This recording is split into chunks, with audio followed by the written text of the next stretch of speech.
challenge, and on the next segment, I'm hit on this education gap. Yeah, that's good. Yeah. We end up with solutions. Yeah, that's good. This is good information. Yeah. But I was mentioning, I have this colleague. She was accepted into a fellowship at Columbia University. Thank you very much. And it sounds simple to us to understand social structure in those institutions.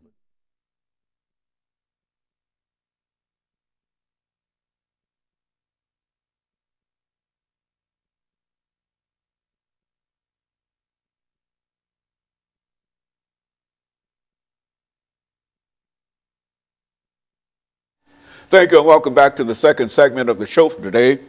We're talking to Dr. EKSanford from Tennessee State University, and he's talking about the influences of social structure on human development. Doctor, before we had our first commercial break, we promised that we would give you an opportunity to talk about some of the institutions and some of the things that influence social structure, that influence human development. And let's start off now by giving you that opportunity. Okay, thank you again. In the last segment, we actually named 10 of the major institutions that make up society. And I think the listening audience or us can always give some thought, but just kind of contextualize the fact that there are those institutions and how we are indeed from birth to where we are right now and going forth very much impacted. For instance, at any given time, we are government/politics influenced. At any time, when we think of the institution of medicine, how we are indeed influenced. If you just think about the institution of the military, we take for granted in many instances that we drive, walk, go wherever we want to go and feel free. So these things influence the society in which we live in. But I want us, given those 10 major institutions, to now look at human development. And I would like to cite Dr. Jean Piaget.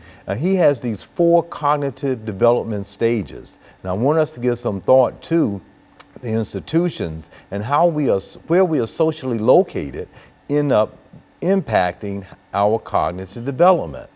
His first developmental stage he refers to as the sensory motor stage, and that's from birth to age 2. And I would like to take it a little further from a theoretical point of view for the listening audience to challenge us with some of the problems we have, and even during the conception of 9 months of pregnancy leading to birth are very important for us to eat healthy, to exercise correctly, to see the physical physicians and making appointments, and to doing everything that's appropriate during that time for a good, healthy birth. But he indicates that there's something that's going on with the human development even during that sensory motor stage. Now, we need to understand just the senses, and after birth, that those are the things that influence a particular child.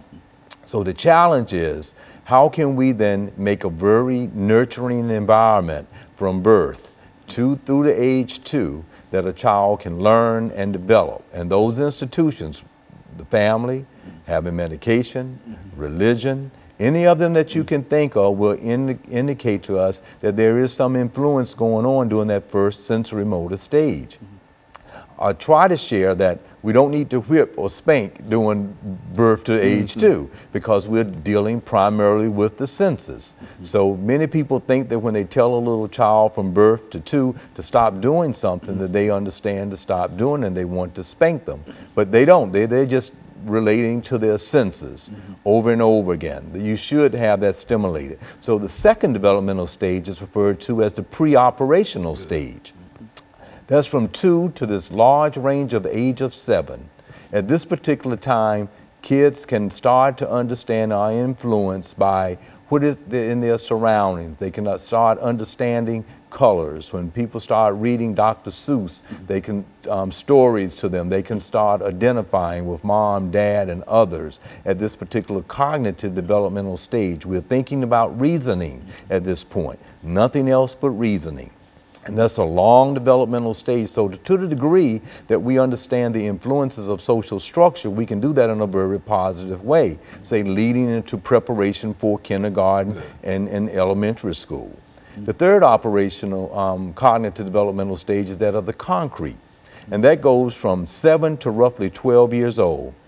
This is where kids can add, multiply, subtract, divide. They understand issues of cause and effect to a certain degree. And during this particular concrete developmental stage, they know right from wrong. They know not to run out into the street if a car is coming. In those early developmental stages, they do not understand those things. The last one is it's called the formal operational stage at the age of 12 throughout adulthood to where we are and ongoing right now. This says that we have the ability in our cognitive development, our minds, our reasoning ability to be able to think abstractly, to understand a theory, to be able to discuss things and understand the consequences of them, to have cause-effect type of understanding. If I do well in school, I can then be able to prepare myself to go to law school, to graduate school, or to work and to work effectively. That I put this amount of effort in and I can have that outcome. So now, why am I bringing all of this up? I'm trying to link it back to the influence of social structure, thinking if families understood this, then they can place a strong emphasis on the sensory motor stage from birth to age 2 in a different way to try to close an educational gap. If there are certain differences that I'm hoping to get to in the next segment of those gaps that are out there, I'm theorizing very strongly for listening audience that from 0 to 2 is a very important time to do a lot of reading to your child, exposing them to positive effects, allowing them to be able to explore and doing those things in a very positive way at that particular sensory motor from birth to age 2 that leads into 7 to 12. And so in a real sense, Dr. Sanford, all of these things, these are human developments, Yes. which is to say that no matter where humanity might be, that these are the situations that sociologists have said that all humankind in a real sense respond to those developments, those stages that you're talking about. Is that what we're saying here? That's exactly what we are saying. And that these stages of human development is just so important. And I will reiterate it a little bit later, but the reason I'm stressing so strong the social structure, because we look at the institution of economics, where we are socially located at birth, we call that ascribed status. But as we have opportunities to go into school and work very hard, we can achieve certain levels of occupational opportunities and success in life. But if we understand that model that I've just laid out with Piaget and spend time in reading, we can close the gaps in not doing well in school. But if we don't do those things and don't understand it, then we have a tendency to find in kindergarten, and by the time we take the first standardized test, the scores are still low. And so in a real sense, Dr. Sanford, we've got 45 seconds before the end of this period. But what you're saying here is that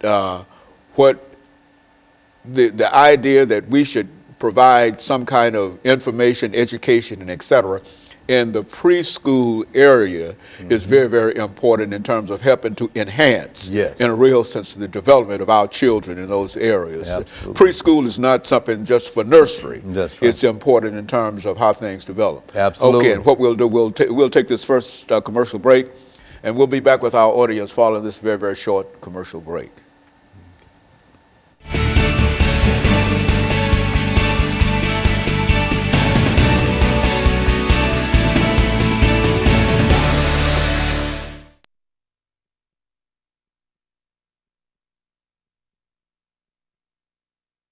A lot of folks don't seem to believe that that's important, right. you know, and Head Start and all of those things. That's the very, very foundation in terms of what a child will experience. And people have a hard time understanding that.